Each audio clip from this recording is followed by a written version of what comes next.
गेले काही दिवस आम्ही गावीच होतो. यायच्या दिवशी इलेक्शनचे रिझल्ट्स होते. गावापासून नागपूर रेल्वे स्टेशन साधारण 4 तासाचा प्रवास आहे. वेळेत पोचण्यासाठी आम्ही 2 ते 3 तासाचा बफर आधीच घेऊन निघालो होतो.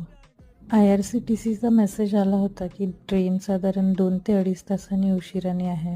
बट त्याचा काहीच फायदा नव्हता, कारण की आम्ही ऑलरेडी घरातून निघालो होतो. वेळ होता म्हणून आम्ही एका रिलेटिव्हच्या घरी गेलो. तिथेही आम्ही 1 तासाच्या वर काही थांबलो नाही. त्यानंतर एका मॉलमध्ये आलो. म्हटलं फूड कोर्टमध्ये टाईमपास करूया.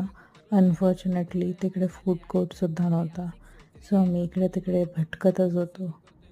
नंतर सीताबर्डीच्या हल्दीरामला येऊन थोडे स्नॅक्स केले आणि तिथूनच मेट्रो पकडून नागपूर रेल्वे स्टेशनला पोहोचलो. संध्याकाळी 5 वाजता सुटणारा विदर्भ त्या दिवशी 8:45ला सुटला होता.